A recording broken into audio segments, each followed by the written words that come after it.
ಹುಟ್ಟಿದರೆ ಕನ್ನಡ ನಾಡಲು ಹುಟ್ಟಬೇಕು, ಮೆಟ್ಟಿದರೆ ಕನ್ನಡ ಮಣ್ಣ ಮೆಟ್ಟಬೇಕು. ನಮಸ್ಕಾರ, ಎಲ್ರಿಗೂ ಸ್ವಾಗತ. ಹೊಸ ದೆವ್ವದ ಕಥೆಯೊಂದಿಗೆ ಎಲ್ಲರೂ ಚೆನ್ನಾಗಿದ್ದೀರಾ ಅಂತ ಅಂದ್ಕೊಂಡಿದ್ದೀನಿ. ಈ ಒಂದು ಕಥೆ ಆ್ಯಕ್ಚುಲಿ ಹಂಗೆ ಬಂದ್ಬಿಟ್ಟು ಈ ಒಂದು ನೆಲಮಂಗಲ ಅಂದರೆ ಬೆಂಗಳೂರಿಂದ ಸ್ವಲ್ಪ ಆಚೆ ಬಂದರೆ ನೆಲಮಂಗಲ ಅಂತ ಒಂದು ಊರಿದೆ. ಆಲ್ಮೋಸ್ಟ್ ಬೆಂಗಳೂರಲ್ಲಿ ಯಾರಾದರೂ ಇದ್ದರೆ ಈ ಊರ ಬಗ್ಗೆ ಗೊತ್ತೇ ಇರುತ್ತೆ. ಸೊ ಈ ಒಂದು ನೆಲಮಂಗಲದಲ್ಲಿ ಆಗಿರುವಂತಹ ಒಂದು ಕತೆ.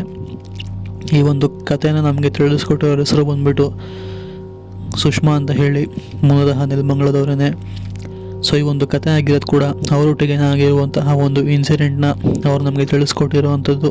ಅವ್ರು ನಮ್ಗೆ ಯಾವ ಥರ ತಿಳಿಸ್ಕೊಟ್ಟಿದ್ದಾರೋ ನಾನು ಕೂಡ ನಿಮಗೆ ಅದೇ ಥರ ತಿಳಿಸ್ಕೊಡ್ತಾ ಹೋಗ್ತೀನಿ. ವಿಡಿಯೋನ ಪೂರ್ತಿಯಾಗಿ ನೋಡಿ.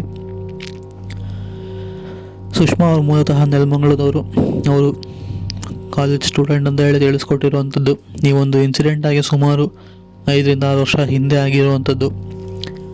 ಸೊ ಆವಾಗ ಸುಷ್ಮಾ ಅವರು PUC ಓದ್ತಿರ್ಬೋದು ಅಂತ ಹೇಳಿ ತಿಳಿಸ್ಕೊಟ್ಟಿರುವಂಥದ್ದು. ಸೊ ಹೀಗೆ PUC ಓದಬೇಕಾದ್ರೆ ಸುಷ್ಮಾ ಅವ್ರು ಇದ್ದಂಥದ್ದು, ಅವ್ರ ತಂದೆ, ಅವ್ರ ತಾಯಿ, ಹಾಗೆ ಅವ್ರಿಗೆ ಒಬ್ಬರು ಅಣ್ಣ ಕೂಡ ಇದ್ದರು. ಸೊ ಇವಾಗ 4 ಜನ ಮನೆಯಲ್ಲಿ ಇರುವಂಥದ್ದು. ಸುಷ್ಮಾ ಅವರು ಕಾಲೇಜ್ ಮುಗಿಸ್ಕೊಂಡು ಮನೆಗೆ ಡೈಲಿ ಏನಿಲ್ಲ ಅಂತಂದ್ರೂ ಸಂಜೆ 5 ಗಂಟೆ ಇಲ್ಲ ಅಂತಂದರೆ 6 ಗಂಟೆ ಒಳಗಡೆ ಹೋಗಿ ಮನೆಯೇ ಸೇರ್ಕೊಂಡ್ಬಿಡ್ತಿದ್ರು ಅಂತ ನೆಲಮಂಗಲ ಅಂತ ಹೇಳಿ ತಿಳಿಸ್ಕೊಟ್ಟಿರುವಂಥದ್ದು. ಅದು ಆಗಿನ ಕಾಲಕ್ಕೆ. ನೆಲಮಂಗಲದಿಂದ ಒಂದು ಸ್ವಲ್ಪ ಮುಂದೆ ಬಂದರೆ ಒಂದು ಊರಿದೆ, ಒಂದು ಸ್ವಲ್ಪ ಹಳ್ಳಿ ಥರನೇ ವಾತಾವರಣ ಇರುವಂತಹ ಒಂದು ಊರು ಅಂತ ಹೇಳಿ ತಿಳಿಸ್ಕೊಟ್ಟಿರುವಂಥದ್ದು. ಹೀಗೆ ಅವ್ರ ಮನೆ ತಲುಪೋ ಅಷ್ಟರಲ್ಲಿ 6 ಗಂಟೆ ಅಷ್ಟೆಲ್ಲ ಫುಲ್ಲು ಮನೆ ತಲುಪ್ತಿದ್ರು. ಬಟ್ ಒಂದು ದಿನ ಏನಾಯಿತು ಅಂತ ಅಂದರೆ, ಇವರ ಫ್ರೆಂಡ್ಸು ಪಾರ್ಟಿ ಇದ್ದಂತಹ, ಅಂದರೆ ಬರ್ತ್ಡೇ ಪಾರ್ಟಿ ಇದ್ದಂತಹ ಕಾರಣ ಎಲ್ಲರೂ ಕೂಡ ಆಚೆ ಹೋಗಿ ಪುನಃ ಇವರು ವಾಪಸ್ ಮನೆಗೆ ಹೋಗಬೇಕಾದ್ರೆ ಸಮಯ ಸುಮಾರು 8 ಕಾಲ ಆಗೋಗ್ಬಿಟ್ಟಿರುತ್ತೆ. ಇರ್ಲಿ ಬಿಡು ಪರವಾಗಿಲ್ಲ ಅಂತ ಹೇಳಿ ಅವ್ರ ಅಣ್ಣನ ಕರೆಸ್ಬಿಟ್ಟು ನೆಲಮಂಗಲ ಬಸ್ ಸ್ಟ್ಯಾಂಡಿಂದ ಹೇಳಿ ಅವ್ರ ಅಣ್ಣನ ಕರೆಸ್ತಾರೆ. ಅಲ್ಲಿಂದ ಇಬ್ಬರು ಕೂಡ ಒಟ್ಟಿಗೆ ಹೋಗ್ತಾರೆ. ಸೊ ಹೀಗೆ ಒಟ್ಟಿಗೆ ಹೋಗಾದ್ಮೇಲೆ ಮನೆ ಒಳಗಡೆ ಹೋಗ್ತಿದ್ದಂಗೆ ಅವರಣ್ಣ ಚಪ್ಪಲಿ ಬಿಟ್ಬಿಟ್ಟು ಒಳಗಡೆ ಹೋಗ್ತಾನೆ. ಹಾಗೆ ಸುಷ್ಮಾ ಅವರು ಕೂಡ ಚಪ್ಪಲಿ ಬಿಟ್ಟು ಇನ್ನೇನು ಒಳಗಡೆ ಹೋಗಬೇಕು ಅನ್ನುವಾಗ ಅವರು ಹೊಸಲಿರ್ತಲ್ಲ ಅದನ್ನು ಎಡವಿದ್ರೆ ಯಾವ ಥರ ಇದ್ದರು ಅಂತ ಅಂದರೆ, ಆ ಒಂದು ಬೆರಳಿಂದ ರಕ್ತ ಬರ್ತಿರುತ್ತೆ ಹೆಬ್ಬೆಟ್ಟಿಂದ. ಸ್ವಲ್ಪ ನಿಧಾನ ನೋಡ್ಕೊಂಬರ್ಬೇಕಲ್ಲ ಅಂತ ಹೇಳಿ ಮನೆಯವ್ರವ್ರಿಗೆ ಬೈತಾರೆ. ಬೈದಾದ್ಮೇಲೆ ನಂತರ ಅವರು ಕೂಡ ತುಂಬ ರಕ್ತಪಾತಿ ಅಂತ ಕಾರಣ ಅಲ್ಲೇ ಕೂರಿಸ್ಬಿಟ್ಟು ಅರ್ಶಿನ ಹಚ್ತಾರೆ.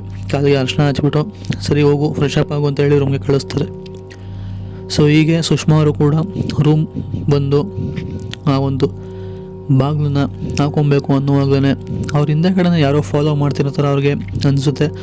ಬಿಡು, ಮೋಸ್ಟ್ಲಿ ನಮ್ಮ ಅಣ್ಣನೋ ಇಲ್ಲ ತಾಯಿನೋ ತಂದೆನೋ ಬರ್ತಿರ್ಬೋದೇನೋ, ನನ್ನ ಕಾಲು ನಾವು ಹೇಗಿದೆ ಅಂತ ಹೇಳಿ ತಿಳ್ಕೊಳ್ಳೋಕೆ ಹೊರಡ್ಬೋದಾ, ಅಥವಾ ನಡೆಯೋದಕ್ಕೆ ಆಗಲ್ವ ಅಂತ ಹೇಳಿ ತಿಳ್ಕೊಳ್ಳೋದಕ್ಕೋಸ್ಕರ ಬರ್ತಿರ್ಬೋದೇನೋ ಅಂದ್ಕೊಂಡು ಸುಷ್ಮಾ ಅವರು ಕೂಡ ಅದ್ರ ಬಗ್ಗೆ ಯೋಚನೆ ಮಾಡ್ದೇನೆ ಹೋಗಿ ರೂಮ್ ಒಳಗಡೆ ಬಾಗಿಲು ಹಾಕೊತಾರೆ. ಬಟ್ ಅವ್ರಿಗೆ ಆ ಒಂದು ಫೀಲು ಅನ್ನಿಸ್ತಿರುತ್ತೆ, ಇಲ್ಲ ನಾನು ಹಿಂದೆ ಯಾರೂ ಫಾಲೋ ಮಾಡ್ಕೊಂಡು ಬಂದಿದ್ದಾರೆ ಅಂತ ಹೇಳಿ. ಸರಿ ಅಂತ ಹೇಳಿ ಬಟ್ಟೆ ಚೇಂಜ್ ಮಾಡಿಬಿಟ್ಟು ಪುನಃ ವಾಪಸ್ ಬಂದು ಬಾಗಿಲು ತೆಗೆದಲ್ಲಿಂದ ಬಚ್ಚಲು ಮನೆ ಒಳಗಡೆ ಹೋಗ್ತಾರೆ. ಬಚ್ಚಲು ಮನೆ ಒಳಗಡೆ ಹೋಗಿ ಮುಖ ತೊಳ್ಕೊಂಡು ಪುನಃ ಆಚೆ ಬಂದು ಟವಲೆಲ್ಲ ಒರೆಸ್ಕೊಂಡು ಮತ್ತು ಅದೇ ಹೊಸ್ಲನ್ನ ದಾಟಿ ಆಚೆ ಬಂದು ಸ್ವಲ್ಪ ಹೊತ್ತು ಕೂತ್ಕೊಂಡು ಅಕ್ಕಪಕ್ಕದವ್ರ ಹತ್ರ ಮಾತಾಡ್ಕೊಂಡು ನಗ್ತಾನೆ ಇರ್ತಾರೆ. ಇದಾದಮೇಲೆ ಪುನಃ ಊಟಕ್ಕೆ ಅಂತ ಕರ್ತಾರೆ. ಊಟ ಮಾಡಿಕೊಂಡು ನಂತರ ಅವರು ಅವರ ರೂಮ್ ಇರ್ತಲ್ಲ, ಆ ಒಂದು ರೂಮ್ಗೆ ಹೋಗಿ ಮಲ್ಕೊಂಡಾಗ ಅವ್ರ ಪಕ್ಕದಲ್ಲೇ ಯಾರೂ ಮಲಗಿದ್ದಾರೆ ಅನ್ನೋ ಥರ ಒಂದು ಫೀಲ್ ಅವ್ರಿಗೆ ಆಗ್ತಿರುತ್ತೆ. ಸರಿ, ನನ್ನ ಪಕ್ಕದಲ್ಲಿ ಯಾರು ಮಲಗಿರ್ಬೋದು, ಯಾರು ಇರ್ಬೋದಾ, ಅಪ್ಪ ಅಮ್ಮ ಎಲ್ಲ ಆಚೆ ಇದ್ದಾರೆ, ಅಣ್ಣ ಅವ್ನ ರೂಮಲ್ಲಿ ಅಂತ ಹೇಳಿ ಇವರು ಕೂಡ ಯೋಚನೆ ಮಾಡ್ತಾನೆ ಇರ್ತಾರೆ.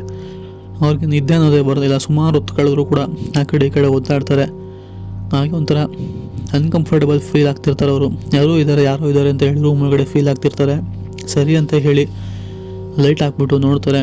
ಬಟ್ ರೂಮಲ್ಲಿ ಏನೂ ಕೂಡ ಇರೋದಿಲ್ಲ, ಪಕ್ಕದಲ್ಲಿ ಯಾರೂ ಕೂಡ ಇರೋದಿಲ್ಲ. ರೂಮಲ್ಲಿ ಅವರು ಒಬ್ಬರೇ ಇರ್ತಾರೆ.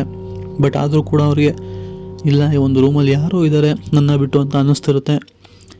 ಸರಿ, ನಿದ್ದೆ ಬರ್ತಿಲ್ಲ ಅಂತ ಹೇಳಿ ಆಚೆ ಕಡೆ ಬಂದು ಒಂದು ಸ್ವಲ್ಪ ಹೊತ್ತು ತಣ್ಣಗೆ ಗಾಳಿಯಲ್ಲಿ ನಿಂತ್ಕೊತಾರೆ. ನಿಂತ್ಕೊಂಡಾದ್ಮೇಲೆ ಪುನಃ ವಾಪಸ್ ಒಳಗಡೆ ಹೋಗಿ ಆ ರೂಮ್ ಬಾಗಿಲನ್ನ ಈ ಸಲ ಹಾಕೋದಿಲ್ಲ, ಬಿಚ್ಚಿಬಿಟ್ಟು ರೂಮ್ ಬಾಗಿಲನ್ನ ತೆಗೆದುಬಿಟ್ಟು ಹೋಗಿ ಮಲಗಿರ್ತಾರೆ. ಸೊ ಮಲಗಿದ್ದಾಗ ಅವ್ರ ಕೈ ಮೇಲೆ ಏನೋ ಹರಿತಿದೆಯೇನೋ ಥರ ಫೀಲ್ ಆಗುತ್ತೆ. ಸೊ ಇರುವೇನೋ ಇಲ್ಲ ಹುಳನೋ ಏನೋ ಹರಿತಿರ್ಬೋದೇನೋ ಅಂತ ಹೇಳಿ ಹಿಂಗೆ ತಳ್ಕೊತಾರೆ. ತಳ್ದಾದ್ಮೇಲೆ ಪುನಃ ಹರಿಯೋದಕ್ಕೆ ಶುರು ಆಗುತ್ತೆ. ಇದ್ಯಾವುದು ಹುಳ ಅಂತ ಹೇಳಿ ಜೋರಾಗಿ ಹೊಡಿತಾರೆ, ಬಟ್ ಸಿಗೋದಿಲ್ಲ. ಪುನಃ ಹರಿಯೋ ಥರನೇ ಫೀಲ್ ಆಗ್ತಿರುತ್ತೆ. ಲೈಟ್ ಹಾಕ್ಬಿಟ್ಟು ನೋಡಿದಾಗ ಅವ್ರ ರೂಮಲ್ಲಿನೇ ಅವರ ಪಕ್ಕದಲ್ಲೇ ಒಂದು ನೆರಳು, ಫುಲ್ಲು ಕಪ್ಪಾದಂತಹ ನೆರಳು. ಈ ಹೊಗೆ ಬರ್ಬೇಕಾದ್ರೆ ಯಾವ ಥರ ಇರ್ತದೆ ಅದೇ ಥರ ಅವ್ರ ರೂಮಲ್ಲಿ ಅವ್ರ ಬೆಡ್ ಮೇಲೆ ಸುತ್ತಾ ಇರುವಂಥದ್ದು ಹರಿಯ ಕಾಣಿಸುತ್ತೆ. ಅದನ್ನು ನೋಡ್ಬಿಟ್ಟು ಜೋರಾಗಿ ಕಿರಿಚ್ಕೊಂಡು ಆಚೆ ಕಡೆ ಬರ್ತಾರೆ. ಬಂದು ಫಸ್ಟು ಅವ್ರ ಅಣ್ಣನ ಎಬ್ಬರಿಸ್ಬಿಟ್ಟು ರೂಮ್ ಒಳಗಡೆ ಕರ್ಕೊಂಡೋಗಿ ತೋರಿಸ್ತಾರೆ. ಆ ಒಂದು ನೆರಳನ್ನ ಅವ್ರ ಅಣ್ಣನೂ ಕೂಡ ನೋಡಿರುವಂಥದ್ದು. ನೋಡಾದ್ಮೇಲೆ ಅವ್ರ ತಂದೆ ತಾಯಿ ಕೂಡ ಎದ್ದು ಬರ್ತಾರೆ ಗಾಬರಿಲಿ. ಸೊ ಅವ್ರ ತಂದೆ ತಾಯಿಗೆ ಆ ಒಂದು ನೆರಳು ಕಾಣಿಸೋದಿಲ್ಲ, ಬಟ್ ಅವ್ರ ಅಣ್ಣನಿಗೆ ಆ ಸುಷ್ಮಾ ಅನ್ನೋರಿಗೆ ಮಾತ್ರ ಕಾಣಿಸಿರುವಂಥದ್ದು. ಸರಿ ಅಂತ ಹೇಳಿ ಅವ್ರ ಅಣ್ಣ ರಾತ್ರಿ ಬರ್ಬೇಕಾದ್ರೆ ನಾವೇನಾದ್ರು ತೊಳ್ಕೊಂಬಂದ್ವಾ ಅಥವಾ ಏನೋ ಆಗಿರ್ಬೋದೇನೋ ಅಂತ ಯೋಚನೆ ಮಾಡಿ ಹೋಗಿ ಬೆಳಗ್ಗೆ ದೇವಸ್ಥಾನಕ್ಕೆ ಹೋಗಿ ಪೂಜೆ ಮಾಡಿಸ್ಬಿಟ್ಟು ನಂತರ ತೀರ್ಥ ಹಾಕಿಸ್ಕೊಂಡು ನಾವು ಗಾಡಿಗೂ ಕೂಡ ತೀರ್ಥ ಹಾಕ್ಸ್ಬಿಟ್ಟು ಬಂದು ಮನೆ ಸೇರ್ಕೊತಾರೆ. ಅದಾದಮೇಲೆ ಎಲ್ಲನೂ ಕೂಡ ಚೆನ್ನಾಗೇ ಇರುವಂಥದ್ದು. ಇದು ಆಗಿರುವಂತಹ ಸತ್ಯ ಘಟನೆ. ಸಿಗೋಣ. Take care. Good bye.